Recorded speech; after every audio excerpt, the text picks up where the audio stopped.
And yon, welcome back again mga kalapatids dito sa YK Love TV.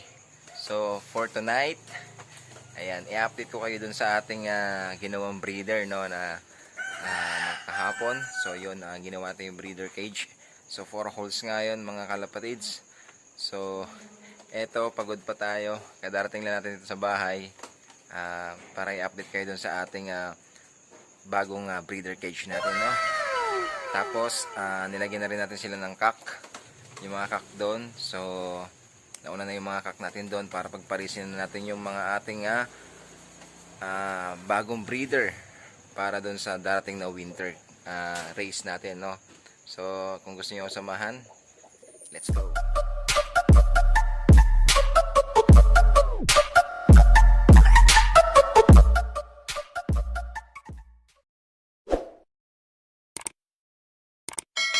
And yun nga mga kalapatids, ito na yung ating budget meal nating may pa doon mga flyer natin, no. Bukas tayo ng ilaw. Ayan, na ano sila. So, ito yung budget meal natin na breeder cage, mga boss kalapatids. So, andito na si Crack 52. So, ayan. So, ito yung ginawa nating pintuan. Yan, tapal-tapal lang. Yan nga, budget meal nga, di ba? And then ito, yan. Ganyan siya, no? So pag papasok yung ibon, diretso sa loob. So mas mabilis siyang makapasok sa loob, no? At saka hindi makakawala yung mga breeder natin. Kasi yan, mga yan is tubo na yung mga pakpak ng mga yan. Ayan. And dito naman yung yung Taiwan natin na hiniring kay Paring Ariel. Na ayaw mag-focus. Ayan. Ayan yung kak muna. And dito naman si pampo natin na white crystal. So ayan. Ayan. So yan, paparisan na natin ng iba na hen. Nakakalabring siya, TUFC. Na piniram sa atin ni Mentor Jopet, no? So yun, maraming salamat Mentor Jopet sa pagpapahiram ng breeder mo. Na aasawa natin dito, ipapares natin kay Ampon, no? And yun, 3 lang yung ating mga breeder ngayon. Nasalang, siguro pag nakakuha pa tayo ng breeder, mag-a-apply pa tayo yan, magsasalang pa tayo ulit, no? So available nga tong isa. So yan, yan sa isang breeder natin kukunin, no? And then, ayun mga kalapatids, lagyan natin ng hen, tingnan natin kung ano magiging reaction. So, ito mga kalapatids, ito si Taiwan natin. Mariano ni X-Taiwan, so bilog na yung katawan niya. So, ready to breed na siya, no? So, try natin dito. Pasok. Kung ano magiging reaction, no? Yan, kay Crack 52. Yan. Natin kung ano magiging reaction niya. Yung reaction ng ng bakla tong ating Crack 52, no? Ayan. Ayan. Namara ako niya.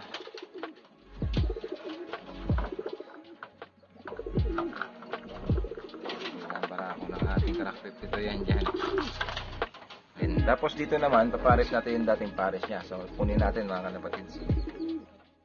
So, ito naman yung dating pares nung natin Taiwan na gamit ko sa Ariel. So, yun. Blue bar. So, makinis na rin. No? Bilog na rin yung katawan niya. So, ayan. Ito, dating pares niya to. Kaya, okay lang yan. Hindi na mag-ano yan. Dating pares niya lang to. So, ito lang yung lagyan natin dito. So, ayan. Tingnan natin kung may reaction niya kung pares niya pa talaga yan. Ayan. Ayan, o, diba? So, hayaan mo natin sila dyan, mga kalapatids. Maglabing-labing. So, ito naman mga kalapatids, blue bar siya. So, tencel blue bar. So, yun. Tingnan natin, siguro off color ilalabas ito. Kasi ito yung ipapares natin kay Ampon. So, ito yung mahaba nga yung mga pakpak na ito. Ayan. Bagay na bagay ito kay Ampon. So, bagay na bagay silang dalawa. So, So si Ampon naman kasi malakas mamarako. So magpapares ka agad to kasi ito pares na rin to. So yung makita niyo may baltek sa ano sa mata. And then yan pearl eye siya, mga kalapatids. So maganda rin. So yan. Naka TU PF North siya. So yun. Saktong sakto. Yung mga North yung ano natin ngayon. So ito mga kalapatids, lagay natin dito. So Ampon.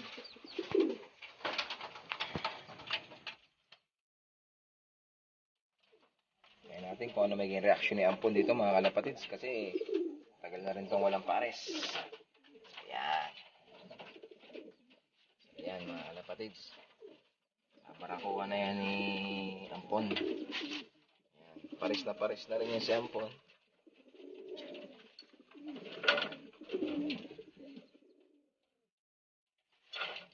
Ayan mga kalapatids. So, binabara ako ni Ampon yan. No? Sensya na kayo, gabi na, ano? So yung mga kalapatids, i-update ko na lang kayo bukas kung yan ba yung magpapares yung mga yan or hindi. So tingnan natin kung magbububugan sila or hindi. Kasi ito nga, Taiwan natin, tsaka si Crack 52. Ayan, takbo ng takbo yung Taiwan natin na Mariano Lino. So hayaan nyo lang dyan. Yan talaga yun dapat na nabagay sa kanila na pares, no? So ito naman, ayan. Sabik na yung ano natin. Bukas, magpapares na yung mga yan, mga kapatids. So hanggang dito lang muna yung video natin bukas. Update ko kayo. Hanggang dito lang yung video natin. I-update ko kayo bukas mga kalapatids. Next morning. Welcome back mga kalatuka. So andito tayo. Good morning mga kalatuka natin dyan, mga kalapatids, mga boss, mapagmahal, mga amo. So ito ngayon tayo.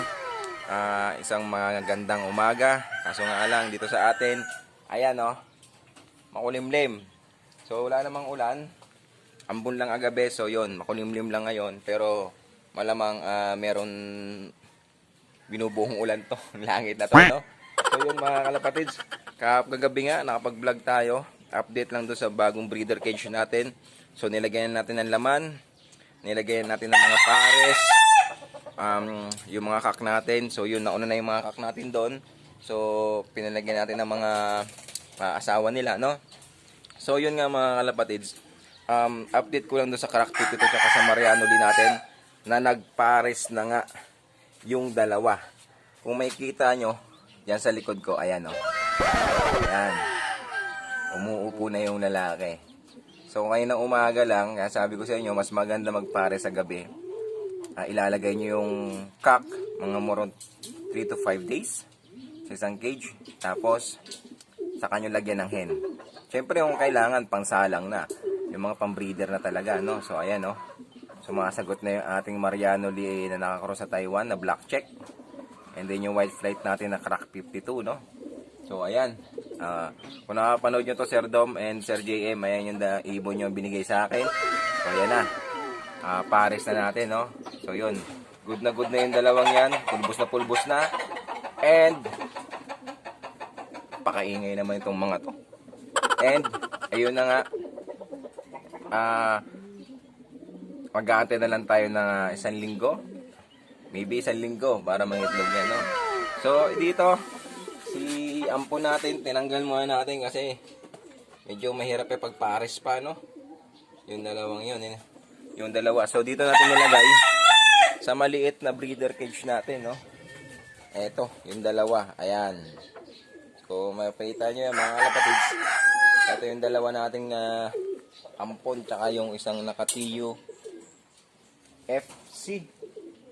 TUFC at TUPF na TUPF na club ring na North, ano. So ngayon, mga update naman natin sa bagong hango nating YB. So ito na mga kalapatids. Ayun, no? Napakagandang kulay, no? Yung anak ni P1 tsaka ni Sky. Ampon line. Ayan. Yun, gift bird si Ash. Gift bird sa atin. Yung checkered, nandun. So, blue check siya. Na anak nung pa-entry sa atin ni paring Ariel, no? Ng Chris Love TV. So, itong dalawang makulit sa labas. So, in-open love ko lang muna sila. Hayaan ko lang muna sila dyan. Magliwaliw, no? And, yun nga, yung isang breeder natin nakawala na naman kasi kanina lumipad tong pagbukas ko ng pintuan, sumibat yung dalawa nating si Blue, si Blue, no, yung anak ni Blue. So sumibat yun, nasama yung isang breeder natin. Ewan ko lang kung babalik pa ulit sa atin yon kasi Romonda sila kasama nga tong ating si Sky at si P1. Ngayon pagbalik after 30 minutes, so wala, hindi bumalik, no? Oh, no! Okay lang yun kung talagang hindi para sa atin, hindi talaga sa para sa atin, no? Di talaga sa para sa atin, no? So ito naman yung kagabi, iniwalay ko muna si Taiwan. Yan, yung Taiwan natin na nagaling kay Chris Love TV, no? Paring Ariel. Then ito, hiniwalay ko muna yung blue bar na asawa niya. Kasi talagang mate na sila. So, bala ko kasi doon sa mga breeder natin, mga kalapatids, is sabay-sabay sila may itlog. So, yun, nagpares na si Crack 52 tsaka si Mariano Lee, ex-Taiwan natin. So, si Ampon hindi pa nakapagpares dito. Siguro, tingnan natin maya-maya hanggang bukas. Nagpares na sila, saka ako isasalang to. Itong blue bar natin na kapares si Taiwan, no? And then yung magkapatid nga itong nestmate na unang clutch ni Ampon at ni Chip. Update ko lang kayo, no? Mawawala na sa ating loft yan. Kasi nagustuhan ng ating tropa na taga Mandaluyong. So yun. Oh, no! Actually, kailangan natin ng pera dito sa loft din natin. Pagdagdag, pambili sa bagong pwersa na darating dito. So, yun, in-out ko muna sila. Pero sa tropa lang. Para kung sakali, gumawa man sa kanya to ng performance na maganda, makakuha rin tayo ng linyada para doon, no? So, ayun nga lang mga kalapatid. And then ito rin yung nagustuhan ng tropa ko. Ayan, si Chip. Tsaka yung isa nating good line na malaking breeder. So, nagpares na rin sila. Kagabi, pinagpares ko na. Para pagdating sa kanya, pares na yung dalawa. So, hindi na siya mahirapan. At saka magiging breeder na rin, no? Panimula niya lang yon. Pero, tingnan natin kung ano magiging performance ng mga anak nito. So, nakikibalita na lang tayo sa kanya, no? Pero yun nga, tropa. Mas maganda tropa kasi kakilala ko, kababata ko. Shoutout nga pala kay Omplong kung tawagin natin, si Vincent ng Mandaluyong, no? So yun, dati ko siyang tropa, dati ko siyang kabaka sa pagkakalapate. So dati pa lang kami nagkakalapate na kami, bata pa lang ako. Medyo may edad sa akin yun. Pasensya ka na pre, medyo may edad ka talaga sa akin. So yun, balik ibon siya ulit kasi nakita niya nag-ibon ulit ako. So yun, balik ibon siya. So yung in-acquire niya sa atin si Chip. Tsaka yung isang good line natin na nabili kay Kuya William, no? So, yun, ipamahagi na lang muna sa kanya. So, kapag may maganda naman yung linyada niyan, so, gumawa sa kanya ng performance, pa-acquire naman tayo sa kanya, no? So, mura nga natin binigay niya, budget meal, kasi tropa nga. Hindi natin yan yung presyo, pero tropa. Kapag nakalapate, papamahagi natin sa kanya, no? So, yun, natutuwa naman ako sa dalawan to. Kasi, kanina, kagabi, nag-aaway pa halos. Pero ngayon, hindi mo, parang ito sila. So, mga after 1 week, nalagyan natin sila mga pugad, no? Yun ang nahihirapan lang ako kay Ampon. Pero actually, malakas mamara ako to. Iwan ko lang bakit ngayon hindi siya magpares, no? Ito na nga lang pala yung update natin dito sa loft natin, no? Mga kalapatids. So, yung dalawa, makita nyo, no? May itlog yon. And then si P1, may itlog na rin. So, lahat yun, may similya. So, chinek ko kagabi lahat, may similya. So, okay, goods. Goods yung mga itlog nila. So, yun. Shoutout nga pala sa lahat ng sumusuporta dito sa YK Love TV. So, yung mga kalapatids. And then sa shoutout, mega love shoutout nga pala doon sa Team Salvavida. Yan, kay Ma'am Yesha. Actually, especially sa iyo, sir. Ay, ma'am, sorry. Yun, shoutout sa iyo. And then, may pa-shoutout din pala tayo kay Sir Darwin Noblo ng Purok 5 ng Commonwealth. So yun, nagpapa-shoutout siya sa atin. And then sa mga nagpapa-shoutout sa atin na iba galing sa YouTube, naaalala ko lang si laging support ng tunay sa atin si Sir Don Hanley dito sa Cristo Rey sa CRRPC club namin, mother club namin. And then kaya sa president namin kaya Sir Rene Hipolito. And then kay Sir AC na ng patuka. Ayan, yung natin ng patuka, si Boss AC. So, yon sa mega shoutout nga pala doon sa CRRPC member. Kasi ako yun, Team Salvavida yan. Yan, yung vlogger natin. Supportan natin yung Wells Love TV. So, yun. And, kaya maraming salamat nga pala sa special shoutout ni Sir Layas Love ng Baler Aurora. Ayan. Supportang tunay tayo dyan mga kalapatids. And then, mega shoutout din kay Sir Napster Love TV. Yan, Napster Love Pigeon TV ng Taguig. Good morning! Ayan, kay gising niya nga lang. Ito, ayan, nag-vlog tayo. So, ito hanggang dito na lang muna mga kalapatids. Yung ating mga bagong update dito para sa mga bago nating mga warrior, no? Ayun, yung mga warrior natin, tatlo. And then, yung mga breeder natin. And then sa loft natin, nangyari sa loft natin. So yun, hanggang dito na nga lang. Keep safe, God bless, and always pray mga kalapatids. Shouts.